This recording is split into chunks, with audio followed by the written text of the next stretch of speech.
Hey there, welcome to a new video. My name is BassTi, and in today's video I want to show you my top 5 free plugins which I'm using a lot recently over the last couple of months. Before we get started, I wanted to let you know that on this channel you will find everything from plugin reviews over production techniques, sound design videos, sampler and production challenges which we are always doing live in the live streams, as well as regular production streams, but also feedback streams. So if this sounds interesting to you, make sure to drop a like and subscribe so we can hit the 5,000 subscribers until the end of the year. And if you are looking for an amazing music production community, just feel free to join the Discord server via the link down below. But now let's get started with my top 5 free plugins. Alright, for the first free plugin I've loaded in a song of mine to show you the stereo tool. I'm using the stereo tool a lot to just check the stereo image of a song. And particularly in this song, you can see what I mean.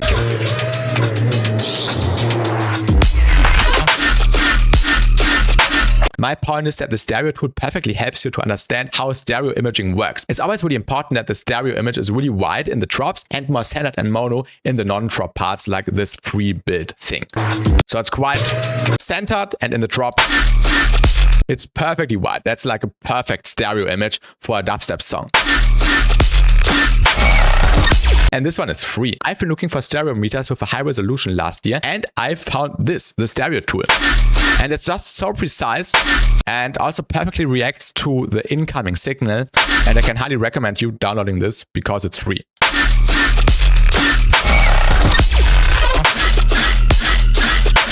So I always use that to meter my stereo image and just check if I got the amount of stereo I want for my song. The second plugin, which just got free last week, is called Xynth by Nasko. Nasko made Xynth last year as an alternative for Soothe, and since he put that out, I've been using it so much. Now you may ask yourself, why did Xynth get free? And the reason is simple. Nasko made an updated version called Xynth, which I featured in one of my latest videos a few days ago, which is using a different and updated algorithm, and it's more precise. But for what Xynth is, it's just insane. How does Xynth work? Let's say we have a really resonant heavy sound like this one.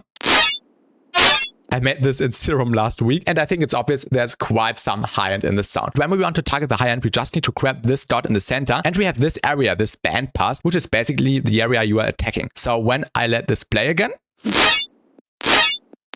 and move it on the high end, and when we increase the intensity, you can hear that we are backing down the high end. With this wheel up there, you can determine how the slope behaves. And you can also increase the area and basically duck down the entire frequency spectrum. There's also a knob for the smoothing. So this is a bit more fine, and this is more flattened out. And also a knob for the release, so it takes a bit longer until it resets. Besides that, there's also a delta signal button, which just allows you to hear what the frequency sounds like you are cutting out. So you can use it as a gate basically and just cut out the resonances if you only want to work with the resonances. Of course, you can also use this for spectral sidechaining. I explained how this works in the recent video about Silk, the updated version of Xynth. So if you want to know how you can use it as a spectral sidechaining tool, make sure to check out the video. I think it's pretty self-explanatory. You just need to enable the external button here, and then you have to set up your sidechain input signal. Everything else is basically done. If you need help or a more guided tutorial, make sure to watch the video about Silk from a couple of days ago. I have discovered the third free plugin just a couple of days ago, and it's called Sweep by Lazy Audio. It looks like this. I have a saw wave right here, which sounds like this. And when we enable sweep, it sounds like this. And what sweep is basically a filter with resonances, like a phaser. And you can make this move and modulate, which is pretty fun for sound designing.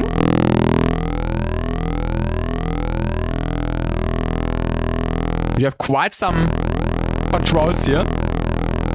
And use it like a phaser on crank. So it's basically a filter, but also a phaser.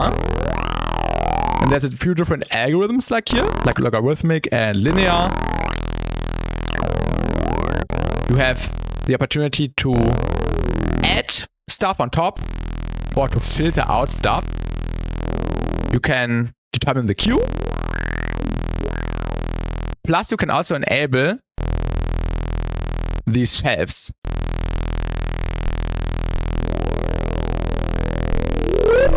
And also set up a random device here, increase the complexity.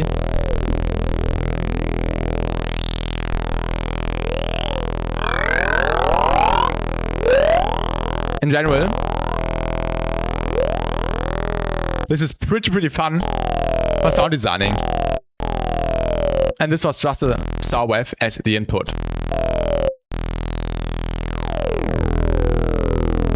especially for bass design.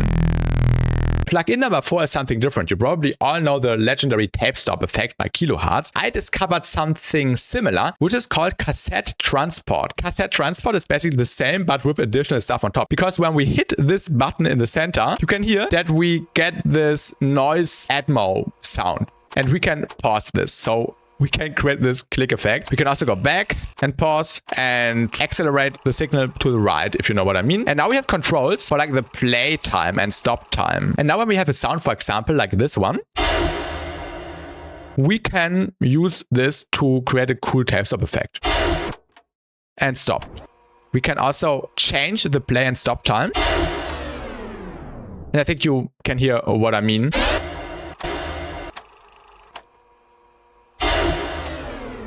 So it's basically a switch dial.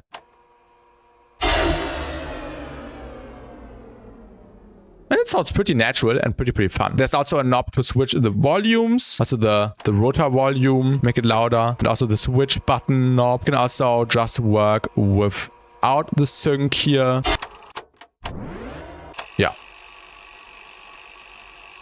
I also once had an epic accident with this plugin because I forgot to turn off this plugin, and constantly in the intro I had this Atmo playing. This actually sounded so good in like a horrifying intro I was working at for an analog horror tune, and it sounded pretty good with this Atmo in the background. Of course I EQ'd it a little bit. I really enjoyed it and it was pretty fun. Now let's get to the last spot, which is basically 2 plugins, because I just have to shout out these 2 plugins. I've been using them all the time in my creative process, and the first one is the Kilohearts Shaper and the second one is the Kilohearts Limiter. The Kilohearts Limiter is basically the bonus plugin in this episode. I know it's already out for quite some time, but it's just the best limiter in the game. It's so clean, it does not distort, and you can perfectly determine how loud a signal should become with a threshold and just push it with the in-gain and stuff. It's really effective and really easy to use and understand how a limiter actually works. So if you are struggling with understanding how a limiter works, just take the Kilohearts Limiter and play around with the knobs and see what everything is doing. It will also probably help you understand how a compressor works and everything related. But now let's have a look at the Kilohearts Shaper. I have this bass loop I made a few days ago, which sounds like this.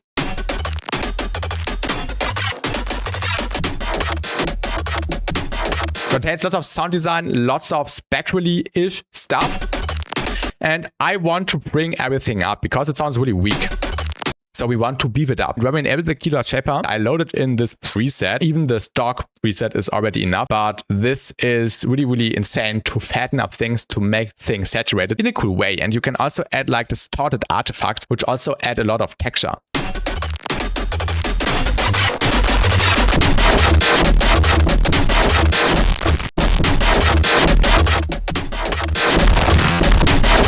Let's have a look at the standard default preset. We have this linear line, which isn't doing anything at this state. But now we can grab this curve and move it up and make things more saturated. You can also create more points like here and just determine how our curve should be. Of course, you can use it in a really extreme way and make sounds quite noisy. But maybe you are looking for an effect to crunch things up. And this can help you. We have these different overflow modes, which also do different stuff and also sound a little bit different. We can switch between a mirror, freeform, and symmetry mode. And let's go to the freeform mode really quick. So I can also show you what you can do here. You can basically do different stuff on both sides.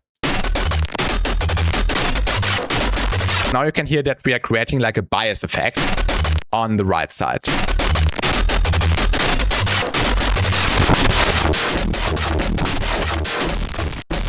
Of course, you have to watch out. It can get pretty extreme.